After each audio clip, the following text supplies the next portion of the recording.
I love mom. Welcome sa Methods of Madness. Ako si Uncle Octopus. Tito Roy po, naglilingkod. Light Uncle here. What's up? Alright. Anyway, bago tayo magsimula, kamusta kayo? How is your week so far? Ah, Wala pa no? Ano pa lang Wednesday pa lang Oh. My week so far, ako, ayun, nagbibisi mag-dungeon crawl sa Yakuza 7 habang nanonood ng pinapanood yung Batman Cape Crusader. Cool. In other words, wala kang ginagawa so far. Nag-games ka Wala. lang. Alright, good. Oo. Ako din. Ganyan lang din naman. Games lang din naman ako. Play! Teka, ano ko lang, para ayan. Para yung viewing experience nyo. 1 hour 15, di ba? Oh, yan. Nasasakta. Diyan ka na, sakto ka na. Yan, dyan na yata yan. Si Vin Diesel ba to? Hindi naman. Hindi. Okay. Right click, Kel. Right button sa keyboard. Ayan. Sino nasa Sino yung black guy sa right side? Si Ye? Ay, wala akong idea kung sino itong mga to. Kala ko Kanye West Basta ang alam ko lang dito, people are outraged. Ang banda. Para sa akin, ay yung reaction ng mga tao sa internet. Festivity. Mukha ng RPG character. Parang sinasabi nila dun sa picture na yun. Yung nasaper. Christy Dionysus daw yung ginagaya nila. Pero pag dun sa balik mo dun sa sa opening kanina. Andali, naglalakad pa yung babae. Puro bading yan, tanga. Badinger si pala to mga to. Ba't di nyo sinasabi na maaga? Drag queen nga. Ayan. I don't understand French. Diba, ramp yan? Pero pag tinignan mo yun ng ganyan, sabi nila, parang Last Supper daw. Si Jesus daw yung nasa gitna. Tapos, yung apostle sila sa gilid. Matarantado. So, yun yung sinasabi nila. Teka. Ikahanap tayo ng still frame na pwede natin i-post doon. Shit, yan, si Vin Diesel. Si Vin Diesel. Ang sino ba si Jesus Christ ng Fast and the Furious? Hindi si Paul Walker yun Vin Diesel na may Justin Bieber ng konti. Hanap tayo ng para makita natin side by side. Talaga bang ano ba talaga pinaparody nila Last Supper? Talaga ba? Tawag dito? Magkamukha ba yung pose? Hindi naman yung posing ang tinutukoy diyan, Kele, yung yung nakalahanay sila sa harap ng isang lamesa. Oo. Ano ba daw yung tawag dito pinaparody nila supposedly? Feast of Dionysus? Oo. Kala ko Diny Jesus. Malayo. Malayo yung Feast of Dionysus. Teka. Ayan. Ito isa. I think Last Supper nga talaga yung pinaparody nila. Pero nung ka-backlash na lang, well, Feast of Dionysus talaga. Pero parang hindi naman, ewan ko, intentional ba? Does it look like it's intentional o disrespectful? What do you think? Ano ba? Disrespectful ba talaga? Dapat ba talaga ma-outrage yung mga tao? Kasi ako, wala akong pakialam I don't care. Hindi naman mukhang parang wala naman silang intensyong masama. Palagay nyo ba, dapat nga ba talaga ma-outrage yung mga tao? Para sa akin, hindi. Parang wala lang no? Oo. Yeah. As usual, kaya nung dumaan to sa feed ko, parang wala akong pakialam Ay, outrage yung mga tao. Ay, parang in-ignore ko na lang. Kasi, kung tutuusin, mas malala pa rin yung ginawa ni Pura Luca Vega Ayun talaga, directly pinarody niya yung yung Black Nazarene. Oo, tas sabayan mo ng Ama Namin na remix. Oo. Pero tawa ako dun. Yeah. Yun, doon sa part na yun, medyo maintindihan. Okay, medyo na-outrage yung mga mga traditional classical na religious. Alright, understandable but also okay na. Wala naman sigurong dahilan para magmarcha kayo sa saan nga ba 'yun? Sa Quiapo. Hindi nyo naman siguro kailangan magmarcha na uli sa Quiapo para doon. Pero this is even less. Parang wala lang din, they're just having fun. Parang ang sinasabi kasi nung iba, yung mga bading na yan is parang yung Last Supper is hindi naman yun yung totoong nangyari. Interpretation lang yun ni Da Vinci. Da Vinci ba yan? Yan. Interpretation niya lang yun. So parang hindi yun yung totoo. Parang gano'n. Pero kasi, well, it leads to, kasi, it depende sa interpretation kasi.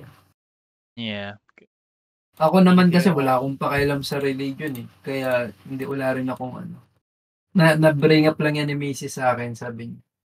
Pinapanood niya sa akin. Tapos sabi ko, ano ba dapat yung, sabi ko, so hindi ko alam to, no? Wala akong alam dyan. Sabi ko, paano ko ba i-consume yung pinakita nila sa akin? Sabi ko, saan bang part ako dapat mag-enjoy dapat dito? Kasi sabi ko, kanina pa natin pinapanood to, hindi pa ako nag-enjoy, sabi ko. Kasi di ba pag entertainment, makikita mo yung point eh. Kung nasa na yung kung saan ka dapat mag-enjoy. Sabi niya, hindi kasi ganyan talagang drag show, sabi niya gano'n. Ibig sabihin, hindi para sa atin yung drag show. Totoo. Oo, gano'n.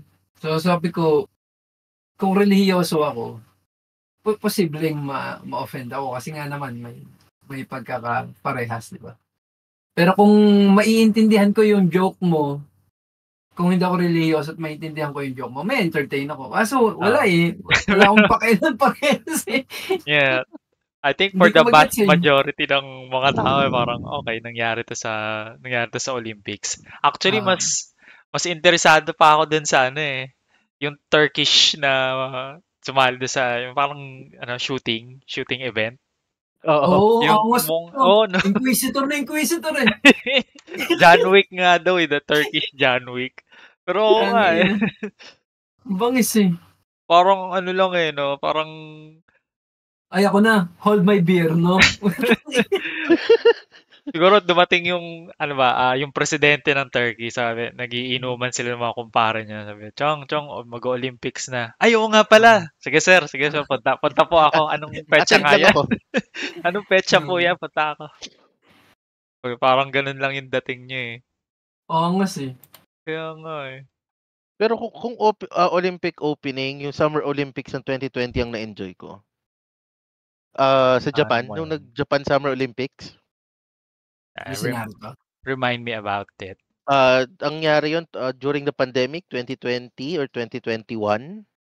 Na-enjoy ko yung opening nun kasi ang ginamit nila habang yung music na ginagamit habang nagmamarcha yung iba't ibang bansa, music ng Dragon Quest, music ng Legend of Zelda, music ng Mario.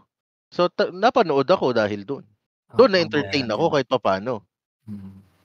Pero dito, ay Diyos ko, hindi nga ako totoo lang, wala akong paki sa Olympics eh. Pero kung may pustahan, kung may mag-aaya ng pustahan, kung sino mag-gold, papalag tayo. May mga fan art. May mga fan art pa yung mamang yun eh. Send ko din ulit. Butang ina mama yun eh. Naangasan ako sa kanya eh. Yung pinagkumpara na yung mga ibang tao na may takip pa yung isang mata. Eto, wait lang. Parang tito mo lang na, pre, babaril ka daw. Pabot ang salamin ko. Pabot salamin. Baka actually, baka hitman nga tong mamang to eh. Pwede. Siyempre, kung hitman ka, hindi mo naman ililihim. Pero siguro mapayapa tayo mundo ngayon, kaya wala siyang masyadong negosyo. Kaya sige, sali na lang ako sa Olympics, magkapera man lang. May anak to eh, di ba? Hindi ko sure. Ay, meron. May anak. May video siya eh. May video na sa YouTube eh. Eto ba? Ang maangas pa dyan, lang siya. Naka-silver pa. Naka-silver medal pa siya. Putang ina. Naka-silver yan? Oo. Kasi hindi siya pure forma lang eh. Hindi siya ma-forma lang, hindi siya maangas lang. Skilled talaga. Baka nga, tawag dito, talagang sinilver lang niya. Pero kaya niyang mag-gold. Pero hindi na niya ginold kasi baka masyado maghinala yung mga tao. Baka hanapin pa yung background niya. Conspiracy puta. But it's too late. It's too late. Naka-activate na niya yung internet. Masyado kang malupit, bata. Sandali, ma-background check ka nga. Malaman-laman natin, hitman nga talaga, oh. Damn. Well. Wala. Ano ba? Doon na tayo sa main topic natin. Meron pa bang ibang mga side topics? And then, naalala ko lagi Olympics, meron lang napanood na clip. Puta, yung sa dart naman. Yung sinigawan niya pabalik. Yung sinigawan? Putang ina, Pinoy po rush talk mo, ha? Nung naka 320s yung Pinoy. Sinigawan niya pabalik yung kalaban niya. Ano yun? Totoo lang, mahirap yun. Yung titira ka sa triple ng triple, tapos 3 dart, papasok mo doon. Mas mahirap yung boy kaysa sa At saka mas mataas ang puntos nun kaysa sa Bulls. Ang Bulls, 50 lang eh. Ewan ko, wala akong alam sa dart eh. Nakita ko lang yung passion ng Pinoy. Putangin ang kulit eh. Tangin, sinigawan. Naunang sumigaw kasi doon yung kalaban niya. Oo. Tangin na, naka 3 triple sa 20. Putang ina mo. O sige, sigawan ko yung Pinoy. Magaling din yung Pinoy. Tsaka ang gaganda ng bato eh. Naglalaro kami ng tatay ko dati niyan eh. Puta, ako batong lang ako eh, batong tanga. Yung nagbabakbak ng pader. Yung pag binatang mo yung pin, diretso dun sa pader. Yung bumabalik ko ng pin. Buti lang naka-titanium na ata yung tatay ko during that time. Kaya yung pader ang nababakbak. Kaso nababatukan pa din ako. Mahal din kasi yung Ay, mabalik tayo. Pinoy na yan eh. Mabalik tayo dun sa shooter. Yung sa Korea naman, yung Korean na shooter. Din eh. Yung tag dito, yung babae naman na may mga gadget sa mata. Gadget sa mata? Yung may takip yung mata niya na something. Teka lang. Shit. Paporma ka pang ganyan. Ano sila? Duelo sila ni Turkish. Ni Turkish Hitman. Ewan ko lang. Hitman. Si Tito Hitman. Putang. Sayang hindi ko mahanap ko sana yung sa Twitter merong gumawa ng parang poster ng mga yung mga shooting event. Yung mga participants sa shooting event pero anime. Ang ganda eh. Parang pang-anime nga talaga yung pormahan nila eh. Dati ba yung before this year ba cool ba talaga yung mga sumasali sa Olympics o ngayon lang talaga kasi ang cool talaga nila eh. Ewan ko, ngayon lang ako nakakita ng shooting sa Olympics kasi wala naman ako pakialam dati pa eh. Dati kasi hindi kasi ginagawang meme dati ang Olympics eh. Ngayon na lang medyo nagiging matalino mga tao na lahat ginagawang meme eh. Lahat siguro ginagawang kasiyahan na lang eh. Tama yung kay yung nag-gold si Hidilyn Diaz, wala masyadong meme nun. Pero tag dito? Nauso din. Ay, tag dito, nag-viral din naman. Wala ako nakitang meme talaga nung kay Hidilyn Diaz. Ay, tag dito, hindi kasi siya memeable. Pero ito talaga eh. Ay, meron. Kasi, di ba Japan nga, may mga athletes na pumupormang anime bago sumalang. Mga ganun-ganun lang. Kumbaga, yung mga formang gear to ni Luffy. Yung mga ganun lang pinapakita nila. Pero yung talagang ginawang pa ng poster ng pang-video game, wala. Wala masyado. Yeah, let's move on to sa actual topic natin. Okay. Which is yung X-Men Days of Future Past. Kakanood lang natin. Anong impression nyo before going in? Yung, may entertain ka ba? Bago nyo pinanood, anong pakiramdam nyo sa movie? Relieve lang yung feeling kasi sa movie house ko napanood yan. Yan yung mga panahong adik na di kami ni Mrs. manood ng ng X-Men. Okay. Wala bang parang ine-expect nyo na talagang mai-impress ako sa pelikulang to? O parang wala lang? Hindi. Alam ko namang may entertain ako doon sa movie eh. So, yun, di ba? Andun yung expectation. Okay. Nakaka-excite lang siyang panoorin ngayon after bilang isang fan ni RDJ. Parang iniisip ko lang kung paano magka-transition or kung papasok siya dun sa paano babalik yung yung story. Yeah. Ako parang so ang tagal ko nang napanood, alam niyo naman na madali akong makalimot. So parang walang zero yung pagkakaalala ko. Okay. Na parang parang blankong-blanko lang ako. So parang first time ko lang uli siya napanood, even though napanood ko na siya dati. Okay. And then after ko mapanood, parang shit, ang ganda nga pala ng ibang X-Men movie. Kasi alam ko meron talagang meron talagang wala talaga eh. Pero ito, Days of Future Past, damn, sayang at hindi nila naipagpatuloy. Kasi ang ganda din ng universe eh. Sayang din talaga eh. Kasi after naman ng Days of Future Past is puro fail na yung inilabas nila, Apocalypse, tapos yung Dark Phoenix. Hindi maganda rin naman yun, di ba? New Mutant. Dark Phoenix yung namatay si Wolverine, di ba? Nung sinaksak niya si Hindi, yung 3 yun. Yun yung... Bago yun, bago. Kasi may isang, nangyari na yung Phoenix before, tapos inulit nila ng Dark Phoenix Saga talaga. Or Dark Phoenix Saga, yun yung attempt nila. But fans would say that's not the Dark Phoenix Saga. Oo. Kasi yung Apocalypse pasang-awa. Yung Dark Phoenix, talagang hindi ko na nakita ang pumasa. Hindi ko nga pinanood eh. Pinanood ko lang yung clips and parang pero I'm willing to give it a chance and try it again. Malay mo naman kasi back in the days baka hindi talaga siya ma-appreciate pero baka ngayon. But who knows? Ako na-appreciate ka naman lahat. Pinanood mo ba yung Dark Phoenix? Yung iba na yung Jean doon hindi na yung Jean na in love si Logan. Ang Jean doon si Sansa Stark na eh. Moto ko pangalan nun. Si Sansa, tapos doon namatay si Mystique. Ano pa ba? Ano pa bang event doon?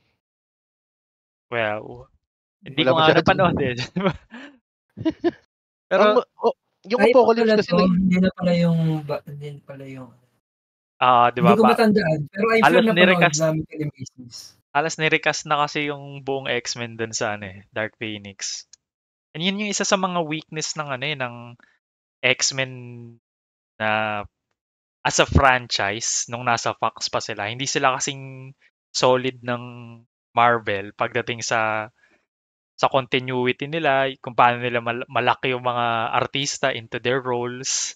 So as a viewer, di ba, ma-expect mo na yung kung sino yung gumanap dun sa isang role, siya yung gaganap all the way hanggang sa dulo.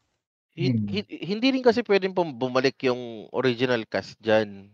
Dahil ang tatanda na rin nila eh. Kasi ang fini-feature nila sa X-Men First Class, Days of Future Past, tsaka sa Apocalypse, tsaka yung Dark Phoenix is yung younger days ng pagbuo ng X-Men.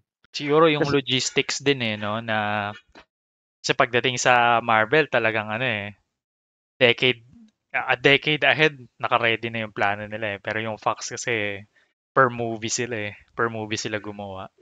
Oo. Tsaka kung tutuusin ng X-Men First Class, hindi, ang Days of Future Past is a soft reboot ng unang X-Men nung na-release yung panahon nila nila Halle Berry, soft reboot na kasi technically reboot after nga Days of Future Past.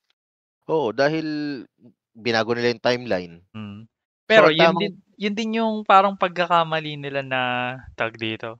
Nilak kasi nila yung sarili nila kasi pinakita nila yung pinakita nila si Halle Berry, pinakita nila si Jean Grey. So parang isipin mo ngayon, magpapatuloy dun sa mga mismong karakter na yon. When in fact, dapat hindi, dapat vague Kung dapat si Professor X na lang pinakita nila sa dulo Tas boses na lang ng mga mga ibang X-Men yung nandun. Para andun yung space nila para di ba? Mag-recast ng hindi masyadong Hindi kasi masyadong ang reason naman kasi ng recast nila is para magmukhang bata ulit ang X-Men. Hindi naman yan dahil nag-recast. Tapos yung timeline is ganun pa din. hindi naman sila nag-recast dahil doon. Nag-recast sila dahil kailangan nila ng mga mas bata. Kasi gusto nga nilang ipakita na mas bata yung X-Men dito. Parang ginawa nila sa Dark Phoenix, pinakita nilang medyo kinain ng yabang si Charles. Ayan, malaki na yung ulo niya dahil sa ano. Oo, dahil na-recognize ang X-Men eh. Yun, tapos kumbaga pinapakita nila yung flaws ng X-Men nung nagsisimula pa lang sila. Kasi ang pinakilalang X-Men sa atin doon sa first trilogy is yung established na. Oo nga. Established na yung team. Ito parang pa lang binibuild nila yung team from scratch. So para sa akin, recast talaga ang tanging paraan para magawa 'yan. Hindi, ang sinasabi ko okay lang mag-recast, okay lang 'yun. Kaso nilock nga nila 'yung sarili nila dahil pero siguro ang point ko dun is hindi sila masyadong nag-concern sa continuity nila. Okay lang sa kanila ipakita 'yung artista doon even though i-imply na magpapatuloy yung mga artistang yun in those roles, 'di ba? Si Jean Grey, si Scott, si Storm. Nagpatuloy pa rin naman. Let's say in the future sila pa rin naman yung lalabas. Kailangan lang palitan muna ng mas bata. Pero ibang artista. Pero ang dulo talaga nun, sila pa rin yun. Sila Halle Berry pa rin. Kumbaga, in universe, same character, ibang artista lang yung gaganap. Oo. Same characters pa rin naman. Kaya okay yung ginawa nilang recast doon. Ang pangit lang talaga is kung paano nila tawag nito. Yung Apocalypse maganda kasi ma-action pa eh. Pero yung Dark Phoenix talaga walang sustansyang putang ina. Kasi ano pa yan eh, alam ko at daming problema na ng Fox pagdating sa production. Behind the scenes, parang hirap na silang mag-shoot, hirap na sila sa budgeting, ganun. Kaya pangit na yung kinalalabasan ng movies nila eh. 2018 ata na-release yan? Yung Dark Phoenix? 2018 or early or late 2018, mga ganyang taon release yan. Sa bagay, hindi ko recently pinanood so I can't speak for yung craftsmanship nila. Pero dito sa Days of Future Past, alam mo yung mga subtle na bagay na pinapakita nila that makes you see or feel na talagang totoong character yung mga nandun. Like, yung isa yung pag ini-infiltrate ni Mystique yung isang lugar, papakita pa nila na hindi lang yung transformation ni Mystique yung magaling sa kanya, yung demeanor pa rin niya, yung paraan niya ng pag-infiltrate, yung paraan niya ng pag-impersonate. Diba dun sa isang example, yung parang papasukin niya yung opisina ni Trask para tumingin sa mga dokumento ni Trask. So, kahit kaya niyang mag-transform, may tao pa din doon na pwedeng magtaka. So, andun nga yung secretary, parang sabi, ba't bumalik ka dito, sir? Ang paraan niya para hindi na masyadong manggulo yung secretary, sabi niya, is that a new scarf? Parang pinansin niya yung scarf as kinomplement niya. Kasi nga, pag scammer ka, yun yung madaling paraan para ma-deflect mo yung suspicion ng tao. Pag bigla mo siyang kinomplement, tawag dito, madi-disarm siya, tapos magagawa mo na yung kailangan mong gawin. Which is, hindi nila kailangang, kung medyo loose yung writing nila, hindi nila maisasama yan eh. Saka Bryan Singer director niyan eh. Bryan Singer was known dun sa original trilogy niya na X-Men na first 2 pala. Yung sa 3 hindi na siya humawak noon eh. Kaya maganda rin 'yan dahil di ba si Bryan Singer din yung producer ng The Boys? The Boys yung kantahan? The Boys, si Homelander. Okay. Di ko alam. Siya din ba yung producer ng hindi. Bobby Singer pala 'yan. Kaya okay yan eh. Kaya pumasayan kahit papaano. Kaya pumasa yung Days of Future Past dahil sa kanya rin. Hindi lang pumasa, it's really good. Oo, totoo. Maganda naman talaga yan. Pero mas gusto ko yung version nila ng Rogue Cut eh. Mas masustansya kaysa sa theatrical release ng Days of Future Past. Sige, mo nga, i-breakdown mo yung pagkakaiba. Anong wala sa original cinematic cut na nandun sa Rogue Cut? Paano nakokopya ng Sentinels yung kapangyarihan ng mutants? Paano sila nakakapag-adapt? Okay. Kasi papalabasin natin si Mystique. Si Mystique naman, kaya niya lang kumopya ng itsura. Hindi naman niya kayang kumopya ng kapangyarihan. So, kaya niya kopya ng itsura ni Emma Frost, ni Bobby Drake, pero kapangyarihan hindi. Parang tag dito? Kung isipin mo, yun eh. Almost feels like a loophole na pinipilit niyang gayahin kunin si Trask, 'di ba? Oo. Interesado siya kay Mystique nung nakita niya, which sino ba namang hindi magkaka-interest doon, kulay blue tapos ang sexy. Ikaw lang. Ako lang ba? Wag mo kami idamay ni Light. Huwag kami damay sa mga fetishes mo, Brad. Hindi nga. Hindi kayo parang hindi. Hindi kayo na doon sa ako. Kay Mystique? Sa Fappening lang. Yung lumabas yung Fappening, okay na. Hindi. Ito ang magandang tanong dyan, Girlfriend mo si Mystique/Raven. Pag magse-sex kayo, human form o yung kulay blue? Ibang form. Iba palalo, no? Oo. Cosplay na. Oo, diba? Gayahin mo for example, gaya siya ng celebrity, na babae paminsan-minsan. O kaya kung may crush ka sa opisina nyo, kaya kung estudyante ka pa, o crush ka sa ganito, gayahin mo nga. Sino ba yung may sabi sa kanyang you're beautiful as you are? Si Charles ba? Hindi, may siyang collabs yun Si Magneto. Si Magneto. Si Magneto mismo. Okay. Yung pinag-transform niya pabalik sa Mystic na. Oo. Which, ako din eh. Tinanong niya ni Mystic na, who do you want me to be? Parang ganun. Ako din. Doon din ako sa yung blue. Pag tinanong ako, who do you want me to be? Yung kulay blue, please. Yung kulay blue, please now. Gusto ko matikman si Rogue. Palit ka, Rogue. Itsura ni Rogue. Ganon. Ano nga ba yung iniisip ko? Meron? Puro wala na tuloy ako. Puro ka Sige, take me back. Ano nga pinag-uusapan na natin? Si Trask. Gusto niyang kunin si Mystique. Okay. Oo, yun. Ano pa bang mga nabago doon? Tsaka yung lagay ng X-Mansion na ipapakita sa Rogue Cut. Kasi doon nila ililigtas si Rogue eh. So nakuha ni Trask si Rogue?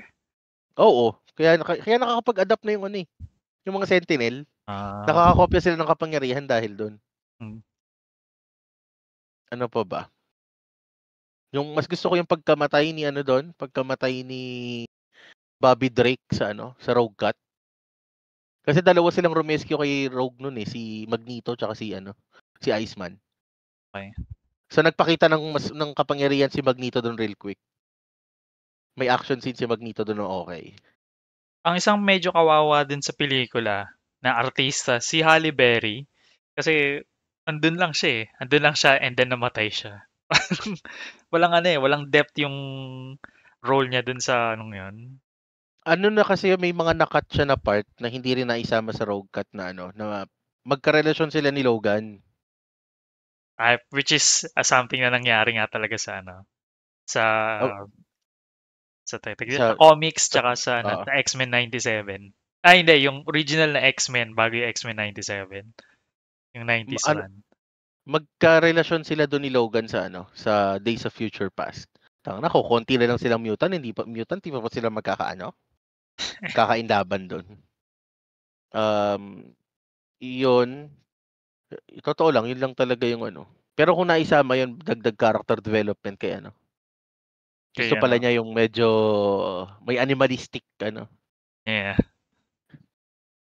What about yung kasi ang plano nila is ibabalik yung consciousness ni Wolverine sa past para baguhin yung past nila kasi nangyari lang naman lahat to dahil nga si Bolivar Trask na parang proponent ng Sentinel program na nag-wipe out sa mga mutant Pero eventually, dahil daw nag-evolve yung Sentinel, hindi lang basta mutant yung hinahunt nila, kahit hindi ka mutant, kumbaga yung DNA mo, tao, human, pero posible kang magkaroon ng anak na mutant, sinama ka na rin sa ini-eliminate ng mga Sentinel. So, umabot na sa point na lahat na, hindi mutant, tao, tawag dito, target ka na ng Sentinel. So, napaka-bleak na nung future. So, ang ginawa nila, okay, babalik tayo sa past, pero hindi sila makapag-time travel. Ang may ipapadala lang nila yung consciousness. So, binalik nila si Wolverine. Anong tawag doon? Parang, bakit si Wolverine, bakit hindi na lang kahit sinong mas convincing or mas capable? Kasi daw, tawag dito, physically taxing. Parang nakakamatay kapag pinadala further into the past. Kaya kailangan si Wolverine. Parang, sa palagay nyo? Ako nahihinaan ako dun sa parang explanation na yan. Pero pinayagan ko na lang. Kasi dapat diretso na lang si na lang, di ba? Mas maganda kung diretso na si Charles na lang kagad yung papadala sa past. Hindi effective kung si Charles. Kasi kung si Charles ang padadala, makakalimot din. Hindi, kasi kung wala yung extrang condition na, kasi physically taxing, si Wolverine lang yung pwede. Pag si Charles na kagad yung pinadala mo, madali lang sa kanyang kumbinsihin si yung sarili niya. Yung sarili niya, si Raven, si Mystique. Let's say, after makompleto lahat ng bagay na yun, malilimutan mo rin naman kung anong ginawa mo. So, hindi, maaalala wala ka na iwang idea. Di ba nga, ang isa pang condition nun, kung sino yung bumalik sa past, siya lang yung makakaalala kung anong nangyari sa future. When I say malilimutan ng past na, yung past na ni James McAvoy, yung ng mga nangyari. For example, di ba, ang nangyari kasi, kung si Charles ang padadala mo sa past, yung past ni Charles sasapian ng future, di ba? Yeah. Pag natapos yung goal, nagawa na nila yung goal doon, ibabalik si Charles sa present. Yung past na naiwan after the goal, malilimutan niya kung ano yung ginawa niya the whole time. Oo nga. And hindi naman niya kailangan matandaan, di ba? Ang kailangan lang matandaan yun, boy. Ang tawag doon, character development, para mabuo niya ng ayos ang X-Men. Kasi kung malimutan niya yung mga, di ba, nakabumalik nga siya sa pagiging niya, si Charles kasi sa past is wala ng hope eh. Kung malilimutan niya lahat ng pinagdaanan niya o lahat ng ideas ng present Charles, mawawalan ulit siya ng hope. Babalik siya sa slumps. Hindi.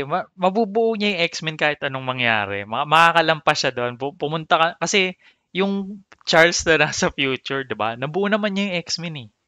So, ibig sabihin, kahit hindi siya nag-time travel pabalik, kahit walang nag-time travel pabalik, mabubuo niya yung X-Men.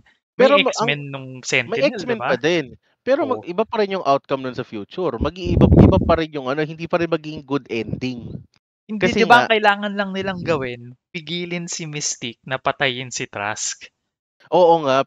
Let's say yun yung goal. Pero in a long run, pag titingnan mo yung effect ng goal, kasi nga, may effect din siya sa future. Kung babalik, let's say, after the goal, babalik ulit si Charles sa slumps kasi nga mawawalan ulit siya ng hope. Tapos magkakaroon pa ng vacant yung utak niya. Hindi pa niya maipapaliwan. Kumbaga, syempre magtuturok na naman siya nung droga, 'di ba? Nung gamot. So, ibang character development na Charles na yung magpo-proceed. Oo nga. And pero okay lang yun. It might lead to a different future na possible best or possible worst. Oo nga. Hindi na yun yung magiging tawag nito. Well, kasi di rin naman natin alam kung anong eksena sa future ng X-Men na yan eh. Kasi nga, tawag nito, hindi naman nila in-elaborate kung eh. Pero good ending kasi ang talaga dyan eh. Yung good future ang habol nila eh. Kung si sinasabi ko nga, mas siguradong makukuha nila yung good future. Hindi. Kung si Charles ipapadala nila. Hindi nila makukuha yung ganong kagandang good future kung si Charles kasi nga imbis na makabawi din agad si Charles from that slump kasi si Logan na naging way niya para makabawi si Charles eh. Para mabawi niya yung sarili niya eh. Hindi naman yung pagbawi niya from yung sitwasyon niyang yun ng kailangan lang baguhin. Ang kailangan lang baguhin, wag mo patay ni Mystique si Trask. So, nagigits ko nga yung sinasabi mo. Ang sinasabi mo kasi yung within that movie lang eh. Oo nga. Ang pinapaliwanag kasi ang pinaka pinararating kasi rito is yung wala nga Sentinel. Pero iba naman yung let's say naging iba naman yung mindset ni Charles. Kasi nga bumalik siya sa slums ulit tapos clueless pa siya sa mga nangyari.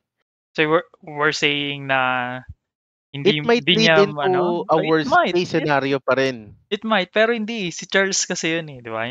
Kahit dumaan siya dun sa sitwasyon na yun, ma-overcome niya yun, Logan or no Logan. Kasi nga si Charles yun eh, si Professor X yun eh.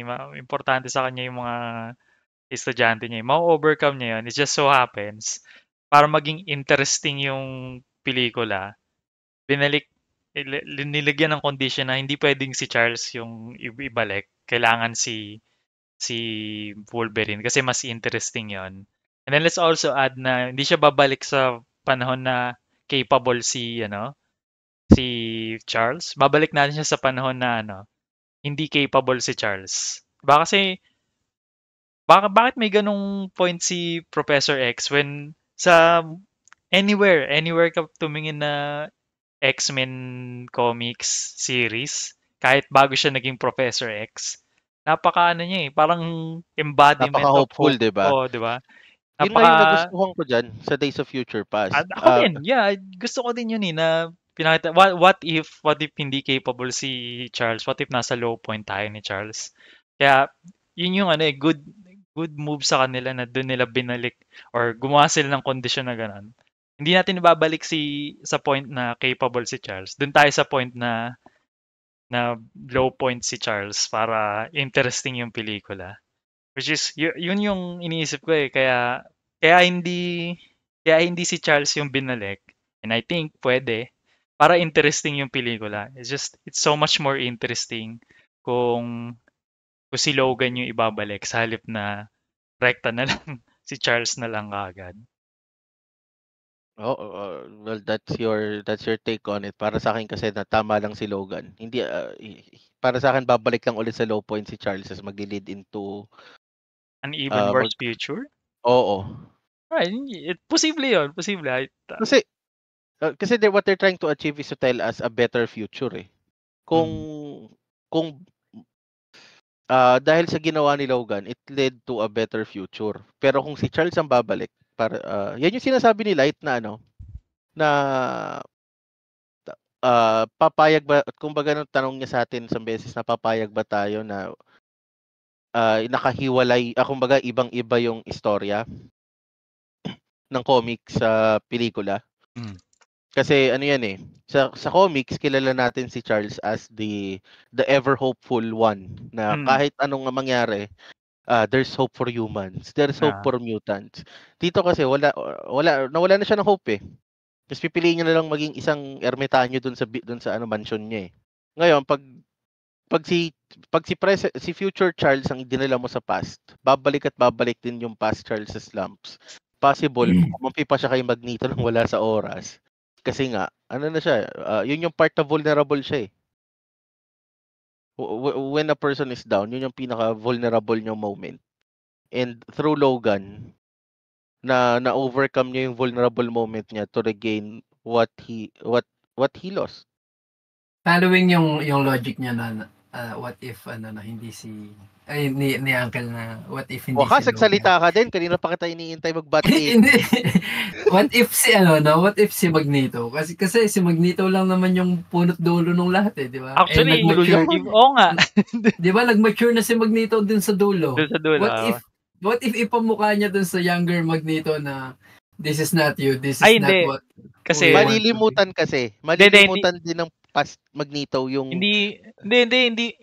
hindi importante kung malimutan kasi ang isa lang kailangan nilang gawin, wag lang mapatay si Trask. Pero pag si Magneto yung binalik mo, hindi pwede kasi babalik siya sa kulungan.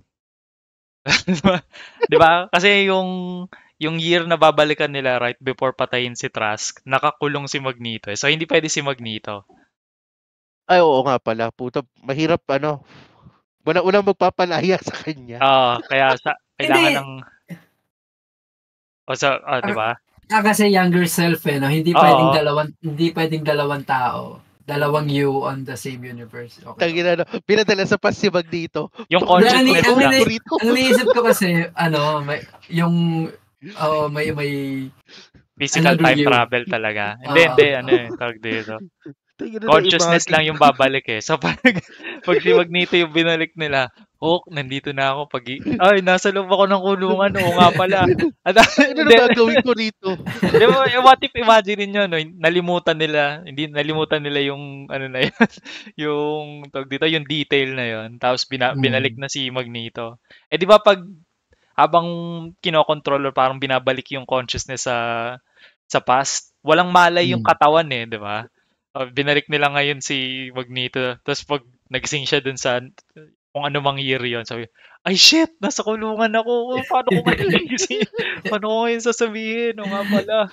Tapos andun naman sila. Parang may mali. siguro may makakaalala sa kanila, no, na ay shit. Puta, nakakulong ka nga pala. Ay, oo nga pala. Mali. Wag si wag si Eric, si na lang. Sige, si Logan na lang. Hindi, pwede naman na prior to capturing, di ba? Send him a little further back, no? Oo. A bit further back. Okay, Tapos baguhin nila yung pas na imbis na pinatay ni Magneto si Kennedy, hindi na tuloy yung pagkapatay kay Kennedy. Ano daw yun eh, tawag dito? Hindi ko alam kung canon ba sa pelikula, pero si Kennedy daw ay mutant. So, meron talagang papatay, pero pinilit niyang i-curve yung bala, pero tinamaan pa din. Yun yung narinig ko sa isang recap somewhere. Pero hindi ko... Nasa ano ba? Pinaliwanag ba kung bakit niya pinatay si Kennedy? Not elaborated. Di ba? Magulo yung part na yun eh. Or hindi magulo eh. Parang hindi... Irrelevant. Lang, parang nandun lang. Yeah, siya yung suspect sa pagpatay kay Kennedy, kaya siya nakakulong. Parang pero hindi pinaliwanag kung bakit. Parang pinalalabas pa nga doon, 'di ba yung may sa elevator scene, sabi doon ni Magneto na na lumalaban siya sa anti-mutant. So parang baka anti-mutie si Kennedy. Well, and also wala sa dito. If you think about that, wala sa modus operandi ni Magneto yung yung ganon. Kasi siya eh. Let's jump forward dun sa dulo. Yung si Magneto, hindi lang siya basta para papatay siya ng someone and then that's it. May gagawin siya and ipapakita niya, lalo na pag ganong kalaking bagay, ipapakita niya, ito yung purpose ko and I want everyone to understand na ito yung nangyari. Kasi, di ba dun sa dulo, hindi, di ba, final fight. Si Mystique, pupunta na siya kay Trask, papatayin si Trask. Ngayon, ang purpose ni Magneto, ako ang papatay kay Mystique para hindi niya mapatay si Trask para walang masamang future. So, anong ginawa niya? Ang dami niyang pwedeng gawin, pero napili niya na magpapalipad ako ng isang coliseum, isang stadium, dadalhin ko sa White House. Right? Malaking stadium, ibabagsak ko sa paligid ng White House. And then also, sisiguruhin ko na may mga camera para ako yung kakausap sa mga tao. Sabihin ko, ito pwede kong gawin to, pero hindi ko ginawa. Sa halip na gawin ko to, or parang, ito tingnan nyo, kaya kong gawin to. So, wag nyo kaming galawin, wag nyo galawin yung mga mutants. Diba? So, ganun siyang klase. So, nasa character ba niya? Nasa style ba niya na covertly assassinate niya si Kennedy? Wala. 'Di ba? Wala eh. So hindi hindi niya style 'yun eh. So I think hindi siya yung pumatay kay Kennedy, it was something else. Well, kung natuloy siguro nila yung yung franchise, possibly magkaroon tayo ng ng explanation diyan. Pero since wala, ano lang tayo. Theory na lang. Nung Theory no me. Dun sa lead up dun sa final battle, may mga pa siya si Magneto. Parang kinuha niya yung mga bakal, pinasok niya dun sa mga Sentinel, tapos makokontrol niya yung mga Sentinel. Just again, pinalampas ko na lang kasi parang power ba talaga ni Magneto yon na parang ni-rewire niya yung mga Sentinel. So, masyado naman yatang elaborate yun. Masyadong something else. Pero, you know what? It's fine. Kasi ang power niya lang naman is mag-control ng metal hindi mag-program. Tama ba? Yan yung point mo. Yeah. So, ni-rewire talaga niya yun talaga yung ni-rewire niya. Alam ko polarity, may control din siya, di ba? Well, polarity ng Earth. Pretty much anything na may kinalaman sa kuryente siguro.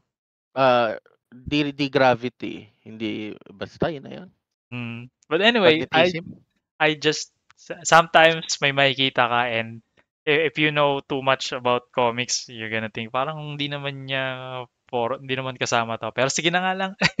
Payag na nga ako. Ayan maganda naman yung the rest of the movie. Just don't let it ruin the watching experience. So far, okay din naman talaga yung movie na yun. At wala rin ako masabi din sa Nung pinanood ko siya, saan ba napanood doon na yan? Sa sinihan ata with friends. With college friends. Tapos, nag-enjoy naman. Hindi pa ako ganun mabilis pa akong mapaligaya ng mga pelikula noon, kaya tuwan-tuwa na ako dyan Pero ngayon na pinanood ko na mahirap na akong paligayahin sa palabas. Para sa akin maganda pa rin siya, entertaining, good watch. 8. 8/10. Wow, that's actually mataas na score na yun para sa someone na kung pag-rate mo sa mga pelikula, nagagandahan na ako. Pero sa'yo, lang, pasang-awa lang. So, yeah, ako kasi, pag na-boring ako sa first 10 minutes, wala na. Laglag na sa akin yung automatic. Pag first 10 minutes pa lang, tapos let's say nakuha attention ko first 10 minutes, natapos ko, magnilay-nilay ako niyan, maglalaro ako ng isang rank ng Dota habang iniisip yung pelikula.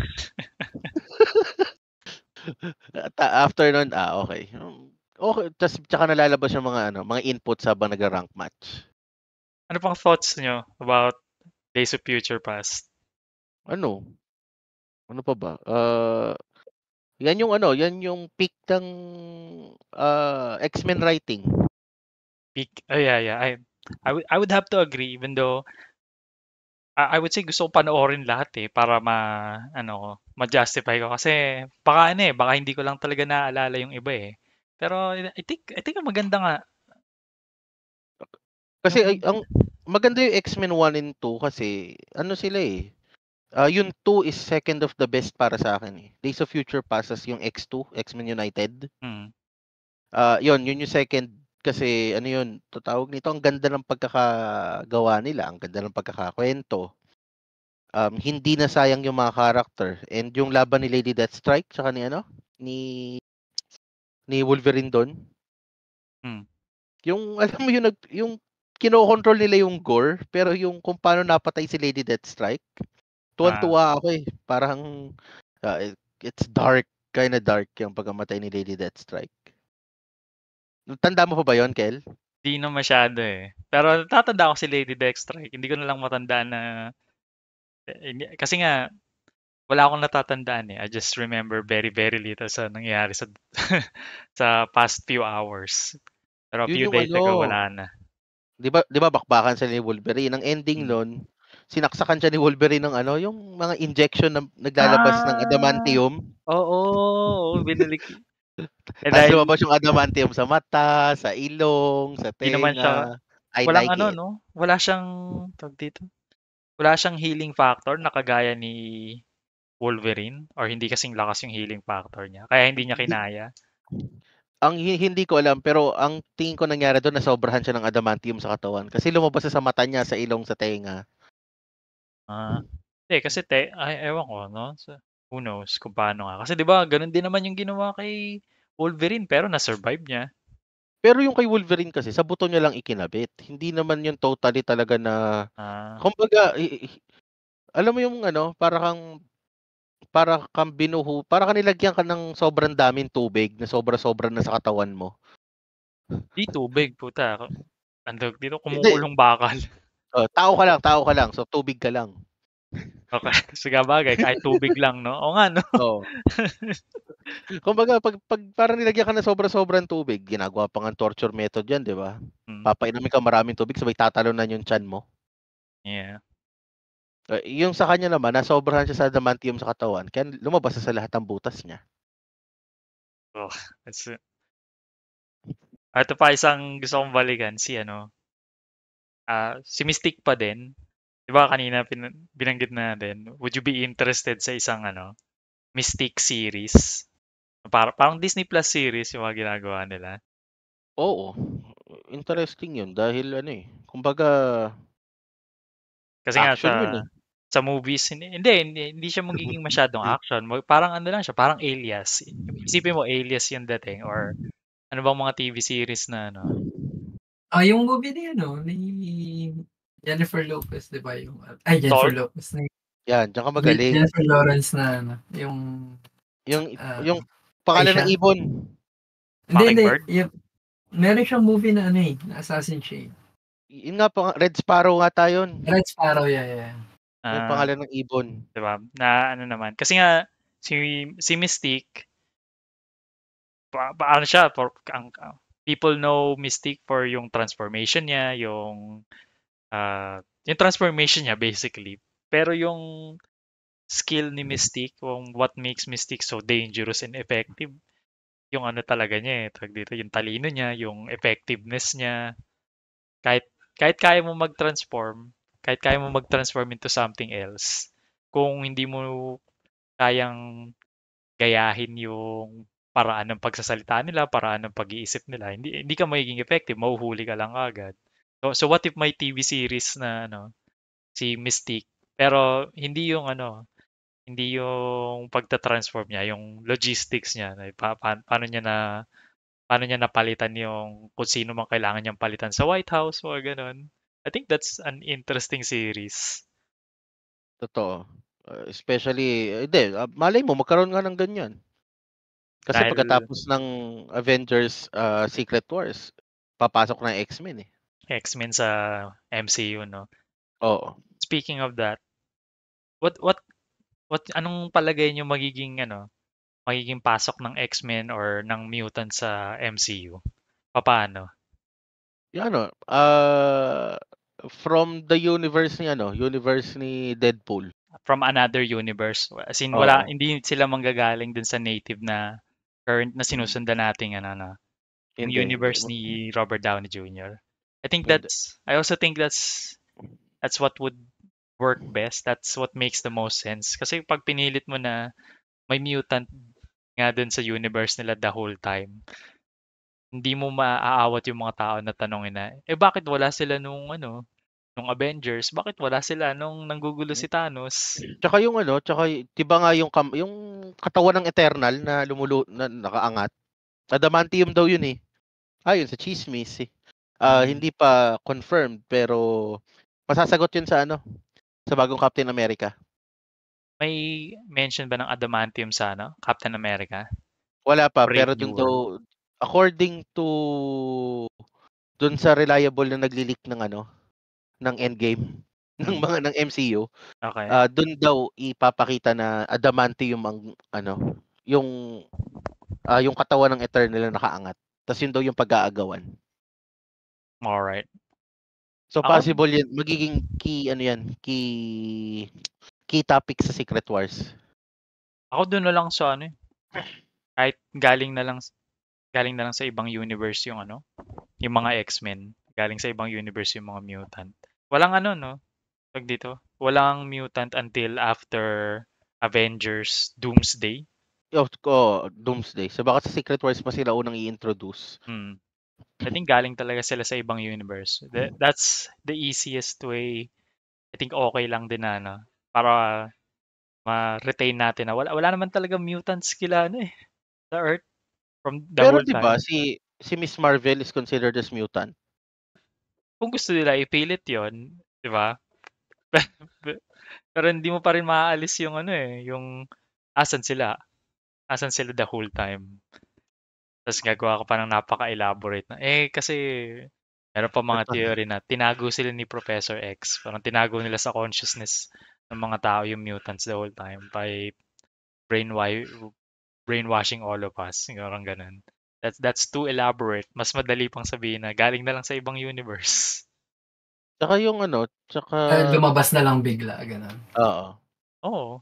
Or kasi yung Secret Wars, pag pagtatagpi-tagpiin yung fragments ng remnants ng iba-ibang universe So, yeah, merong universe na may mga mutants tapos nandun na lang sila and then we all join into one big new universe. Parang ganun. Tsaka kahit yung Fantastic Four, kutob ko ibang universe yun eh. Pwede, no? Kasi yan pa pati. Same Tingin question. ko ang pinakamahirap talagang trabaho ng mga scriptwriter is paano pa ihinain ng X-Men sa Marvel. Kasi, di ba sobrang lakas ng X-Men kumpara mo sa mga Marvel heroes. Paano mo ngayon ibabalanse yun? Imagine mo si Magneto, di ba? Oo nga, kayang, isang snap niya lang, patay na agad si Iron Man dun eh. Di ba? Parang OP siya, no? OP lahat ng X-Men eh. Kahit, tingnan mo, pag laban-labanin mo yung mga yan, I mean, pag i-counter, sino bang matalino sa sa Marvel? Si Tony Stark. Tony Stark, 'di ba? Si Bruce Banner. Yung kapatid ni Black Panther. Yun. Pero walang may mind control sa kanila, 'di ba? Si Wanda, hindi rin naman nagma-mind control yan eh. Psychic. More on psychic shit yun. Magic na nga halos ngayon eh. Technically, mutant si Wanda, di ba? Pero galing sa comics, pero kung MCU. Witch siya sa MCU. Parang ang OP lahat ng X-Men. Hindi ka makakapag-introduce ng Magneto kasi si Magneto, di ba siya yung tatay niya, no? Ni Wanda tsaka ni Quicksilver. So, nasan siya? Wala? Talaga? Si Magneto ang tatay niya, no? Ni Quicksilver. Namatay nung tumama yung tsaka ni Wanda. Namatay yung tumama nung rocket ng Stark Tech. Si Stark Industries sa bahay. Di wala ka Magneto sa MCU, di ba? So, kailangan nilang i-retcon yun eh. Babalik sila sa past. And then that didn't happen and something else happened. All these other things happen. Or possible talagang pagsasama-samahin na lang yun sa isang universe yung X-Men. Para hindi na tawag nito, mag-origin story na naman. Tama kay Spider-Man, wala silang origin story. Diretso na nila. Diretso na. Nasaan ba ang Fantastic Four? Anong city sila? New York. New York din. Parang si Spider-Man. Oo. Yung yung Avengers Tower. Ano nga daw yan eh? Baka daw yan ang maging Baxter Building. Niro-rumored na Oo, niro-rumor na maging Baxter Building. Pero sa ngayon ata, ang chismis makukuha yan ni Valentina? Anong pangalan nun? Valentina De Fontaine. Yan, makukuha yan as their base of operations. Basta yun na yun. Base of operations, tapos dyan mag-ooperate ang tawag dito yung grupo nila Red Hulk, tsaka ni Black Bolt? Ay, hindi. Thunderbolts. Yung Thunderbolt. Si Black Bolt wala. Matagal-tagal pa bago maipasok ulit. Di ba canon sa kanila yung Inhumans? Wala na, tinanggal na nila dahil pumalpak nga. Hindi, parang inignore na lang nila na we just don't talk about it. Pero in canon pa din yun. May Inhumans pa din talaga sa MCU. Parang wala na lang. Hindi na lang pag-uusapan.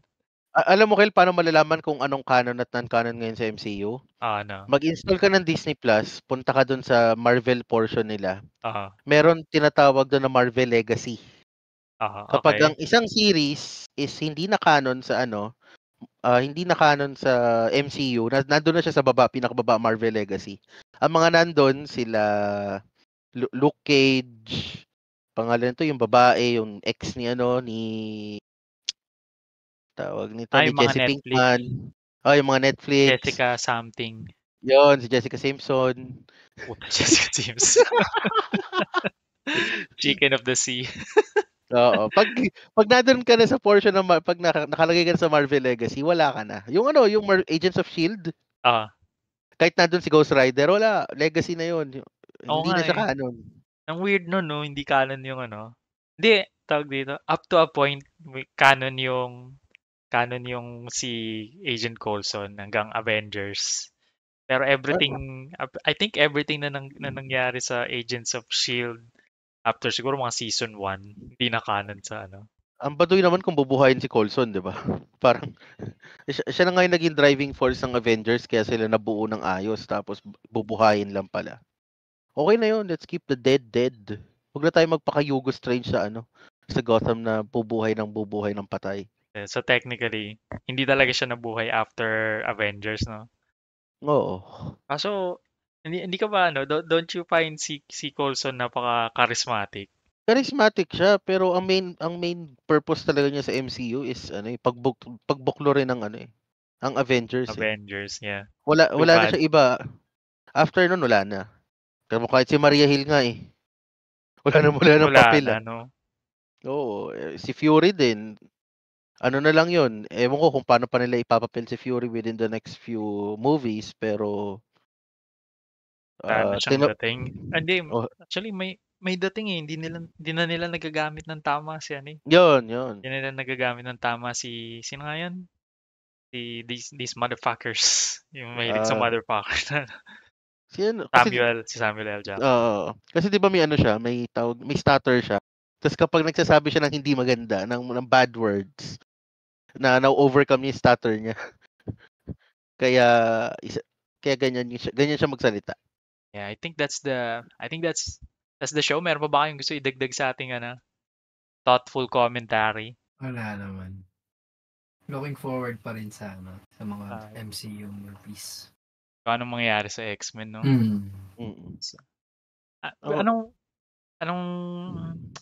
Actually, wala na. Actually, that's it. Alright, that is it. Saan ba muna tayo mahanap? Saan ba nila gusto maghanap? Ako, mahanap niyo ako sa... Why would you ask me this question when I'm not ready? Saan tayo mahanap? Sa Facebook, YouTube, TikTok, and other places. Hindi ko na binababoy kaila. Malinis na. Ikaw, nakaraang linggo, ikaw yung baboy. Really? Alright, good. Okay, that's it.